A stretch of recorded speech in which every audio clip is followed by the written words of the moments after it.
la pancréatite chronique.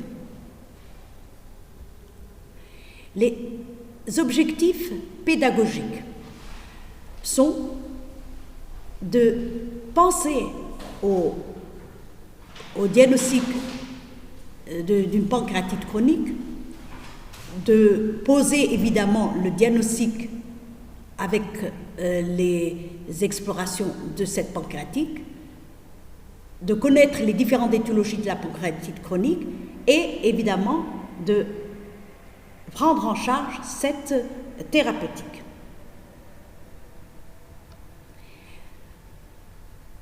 Donc, la définition de la pancréatite chronique, c'est une maladie inflammatoire chronique du pancréas. Donc, c'est un état irréversible. Elle a à peu près la même définition qu'une cirrhose hépatique, c'est-à-dire qu'il y a de la fibrose et une destruction plus ou moins complète du parenchyme pancréatique, des cellules pancréatiques. Mais à la différence de la cirrhose, il n'y a pas de nodule de régénération. Évidemment, la destruction de ce parenchyme pancréatique, comme on l'a dit, et de ces cellules pancréatiques, qui, elles, élaborent la sécrétion pancréatique nécessaire à la digestion des lipides, des protéines et du glucose, va aboutir à une insuffisance pancréatique exocrine. Il y aura une diminution de la sécrétion pancréatique exocrine au début de la maladie. Mais comme vous le savez, la glande pancréatique a une sécrétion exocrine qui va dans le tube digestif pour assurer la digestion, et elle a aussi une sécrétion endocrine qui va dans le sang.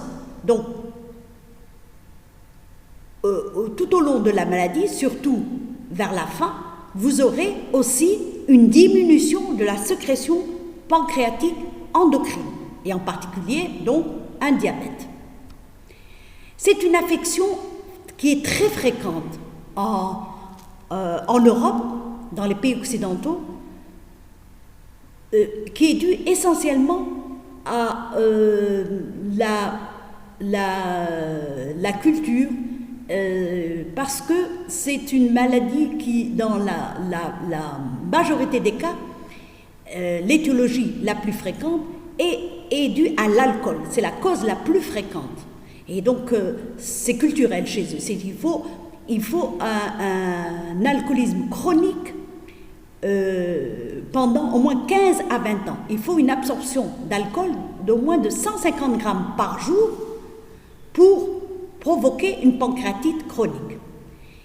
Et bien sûr, ce risque est augmenté lorsqu'il est associé au tabac. Alors, comme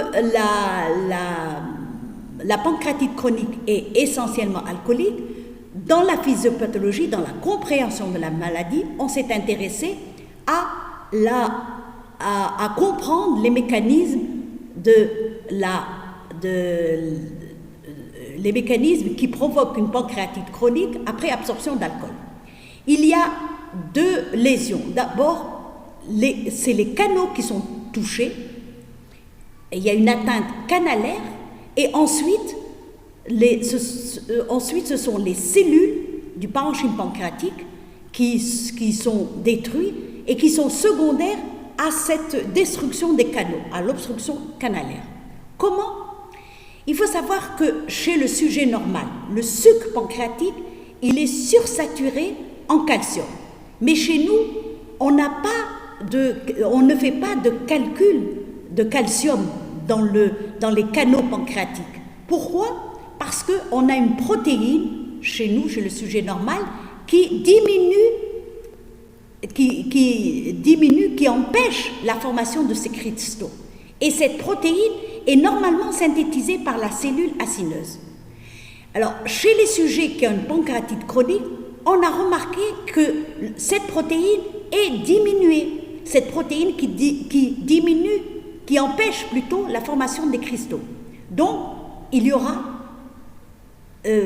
formation de ces cristaux qui vont boucher, qui vont obstruer le canal de Wirsung par ces cristaux. Et ensuite, évidemment, il y aura destruction des cellules pancréatiques et les enzymes qui sont nécessaires à la digestion et qui sont élaborées par ces cellules vont rester à l'intérieur de la glande. Alors, voici donc schématisé ici la physiopathologie, je le répète, de la pancréatite alcoolique. Il y a deux facteurs importants.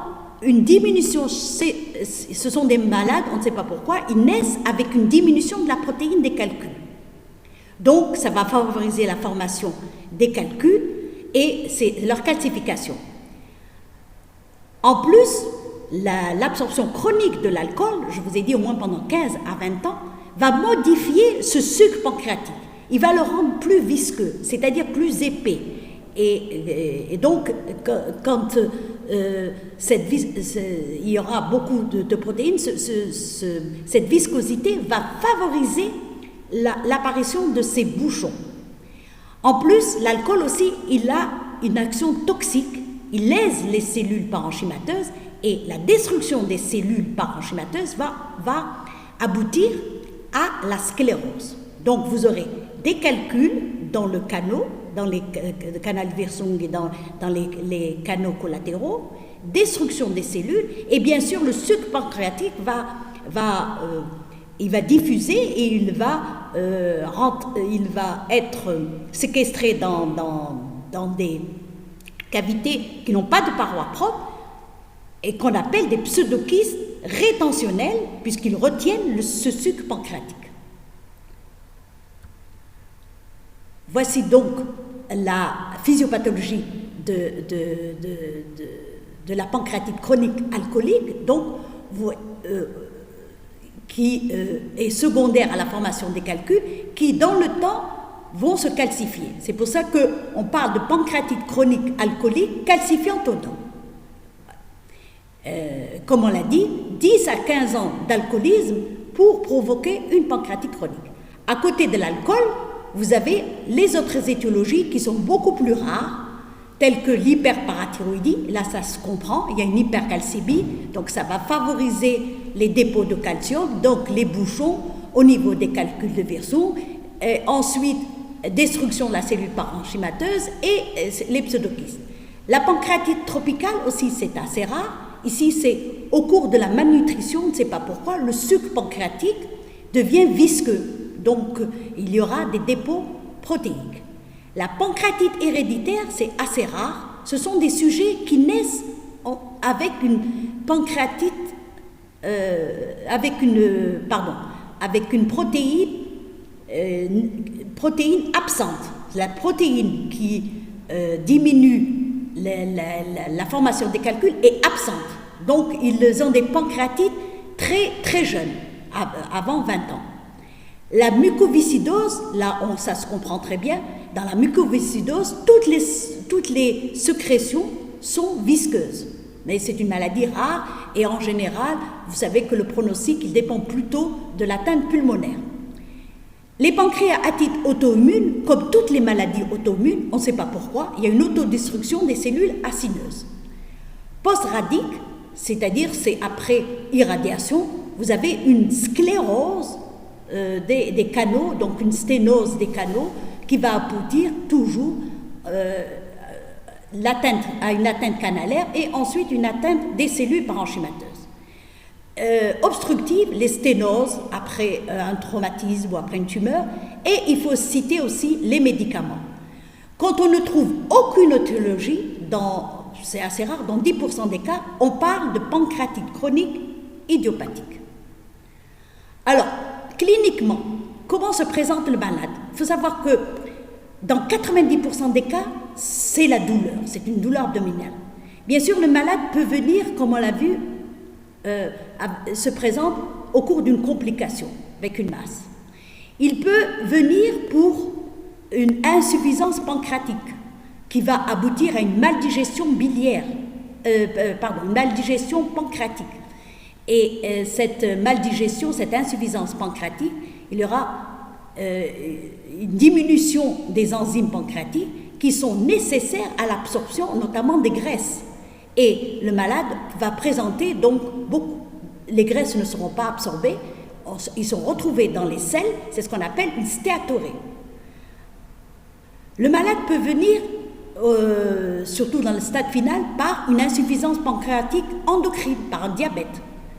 Et dans de rares cas, on peut découvrir une pathologie, la pathologie pancréatique au cours d'une échographie, d'un scanner ou d'un ASP.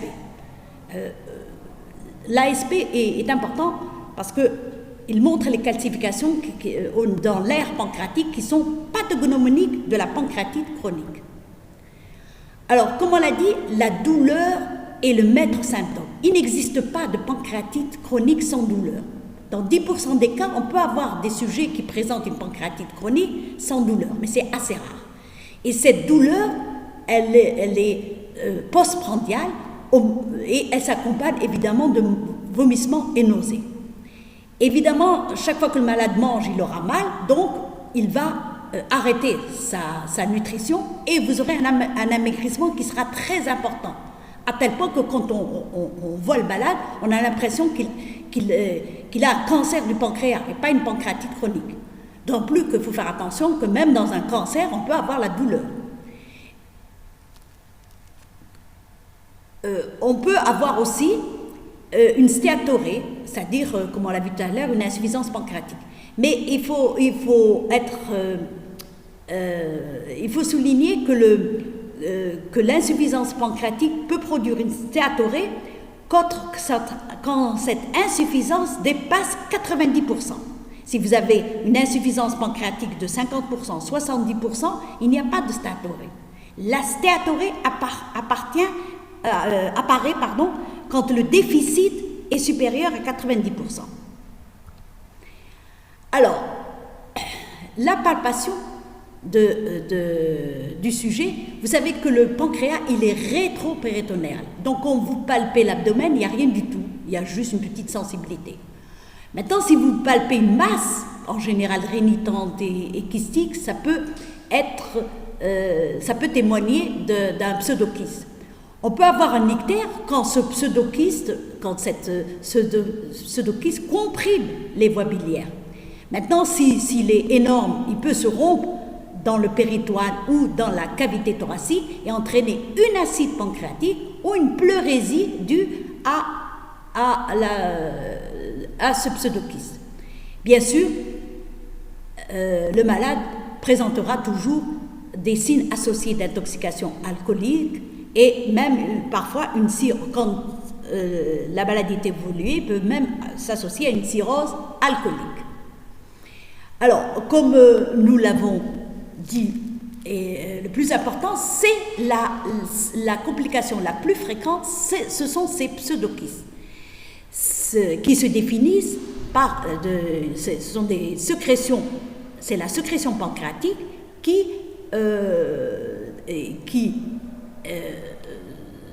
est enquistée, si vous voulez,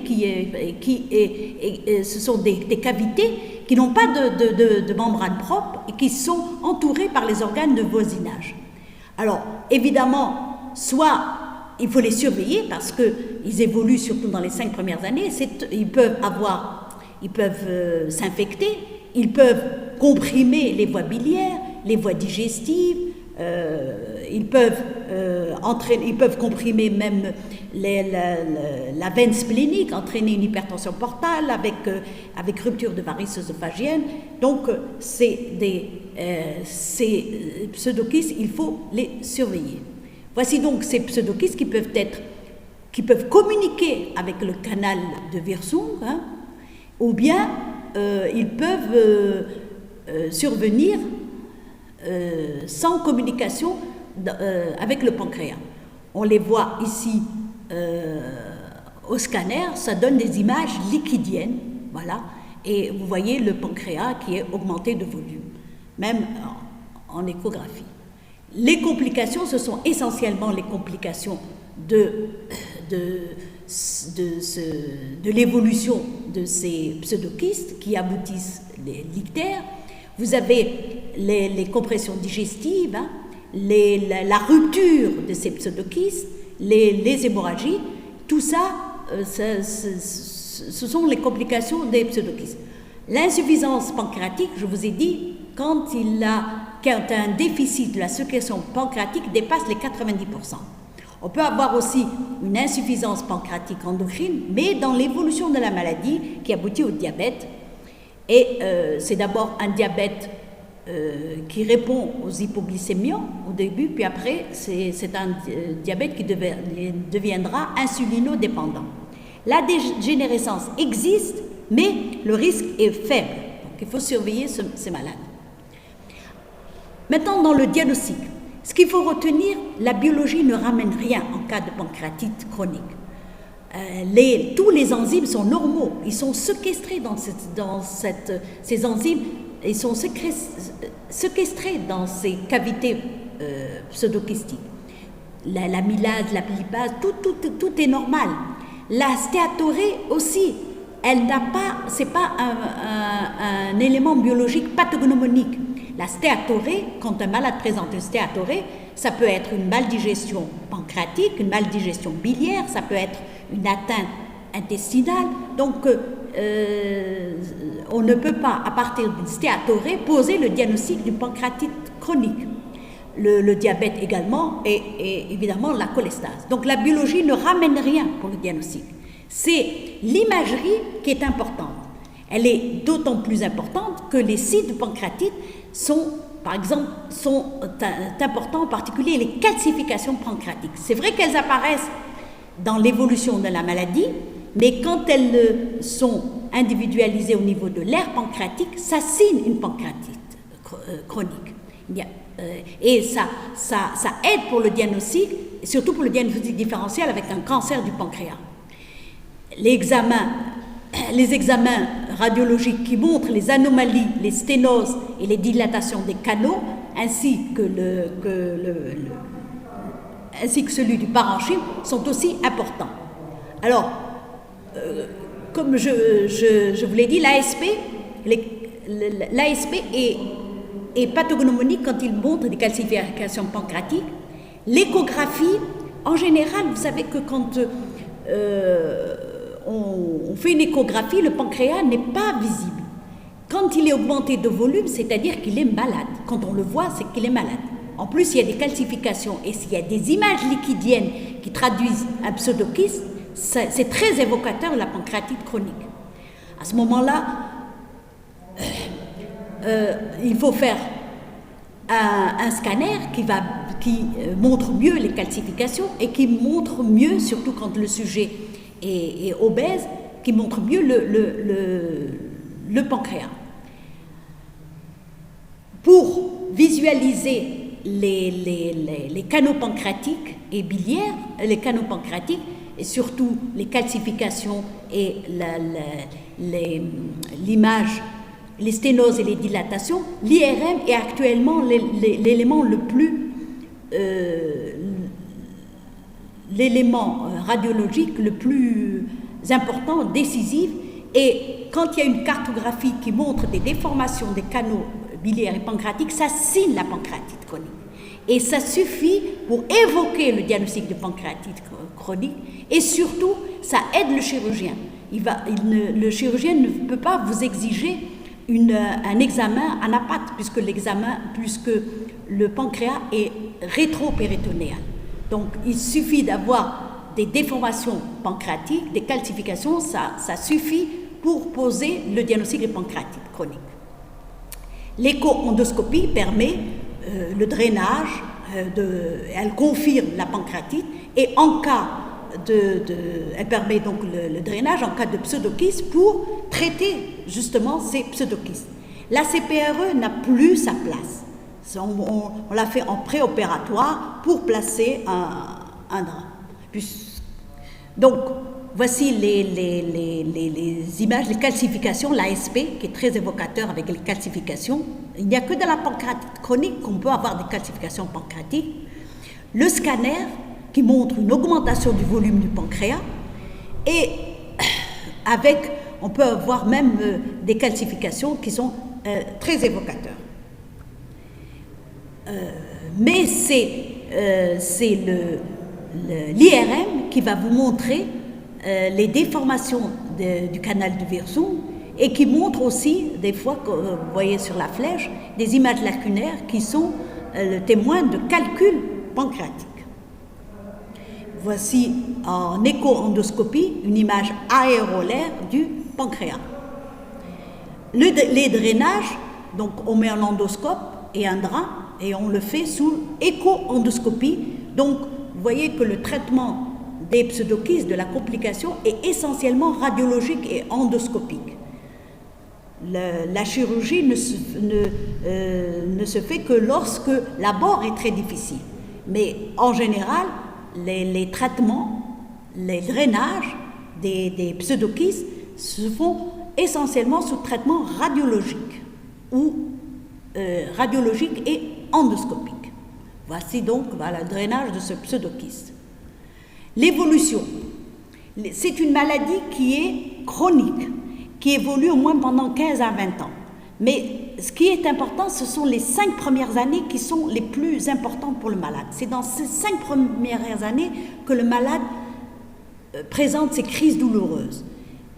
Ces cris, au moment de chaque repas, il aura donc ces douleurs, et c'est là qu'apparaissent les pseudokystes, la complication, et donc il faut aider, suivre le malade pendant ces 5 premières années. Une fois qu'il aura passé le cap, la maladie va se stabiliser. Donc il n'y a pas lieu en général d'opérer. On n'opère que lorsque le malade, le malade ne présentera des douleurs atroces qui ne répondront pas aux antalgiques, ou bien il présentera un pseudokyste que nous ne pourrons pas traiter médicalement par voie endoscopique, par voie radiologique. La chirurgie a une place limitée, que la main forcée. N'oublions pas que le pancréas, il est rétropéritonéal, la tête est collée au duodénum, la queue est collée à la rate, donc c'est des interventions qui sont lourdes, qui nécessitent en cas d'exérèse de la tête du pancréas, l'exérèse du duodénum. En cas d'exérèse de la queue, l'exérèse de la rate. C'est des interventions qui seront lourdes et qui seront donc posées que la main forcée. Même si après 15 ans d'évolution, il reste un diabète, une insuffisance pancréatique exocrine, on pourra le pallier de façon médicale. On traitera le diabète comme tous les diabètes, et l'insuffisance pancréatique, on donnera des enzymes pancréatiques par voie orale, au milieu des repas évidemment. Le diagnostic différentiel qui se pose, il est très important, c'est surtout en cas de cancer du pancréas, puisque la présentation clinique peut être des fois identique, douleur, amaigrissement, et d'autant plus qu'ici, comme je vous l'ai dit tout à l'heure, on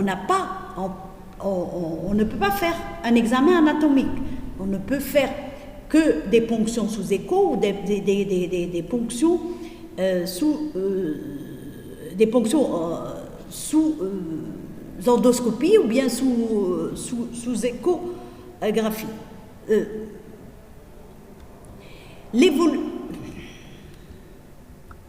Le traitement, il est essentiellement médical, surtout dans les 5 premières années, qui est l'étape la plus importante et la plus difficile pour le malade. C'est évidemment, comme nous l'avons dit au début, la pancréatite chronique, elle est surtout alcoolique, donc c'est l'arrêt de l'alcool définitif et complet. Évidemment, quand il y aura une insuffisance pancréatique, les lipides doivent être à dose de limite, doit être donné entre 65 et 75 grammes par jour. Les extraits pancréatiques, ils pallient bien sûr à l'insuffisance pancréatique, mais aussi, on a remarqué, et on ne l'explique pas, ça calme aussi la douleur. Le traitement médical, donc on peut utiliser tous les antalgiques. Quand on arrive au stade de la morphine, ça c'est une indication opératoire. ne peut pas le laisser le malade qui devient toxicomane, évidemment. Le traitement chirurgical, il est indiqué que vraiment la main forcée, c'est ce qu'il faut retenir. La main forcée quand on ne peut pas traiter ces pseudokystes, hein, ou bien quand la douleur ne répond pas aux antalgiques majeurs. Alors, les exérèses lorsque la pancréatite chronique se situe au niveau de la tête, c'est la DPC, duodénopancréatectomie céphalique. Si c'est au niveau de la queue, c'est la splénopancréatectomie gauche. Maintenant, quand l'abord des pseudokystes est difficile, donc on fait des drainages biliaires, des anastomoses kysto-digestives, ou bien quand il y a un canal virsum dilaté, là aussi on fait des dérivations chirurgicales. Mais il faut savoir, il faut retenir que le drainage doit être à tout moment un drainage médical, soit radiologique, soit endoscopique, avec des anastomoses du kyste dans les voies digestives, duodénales, jéjunales, par voie radiologique ou endoscopique.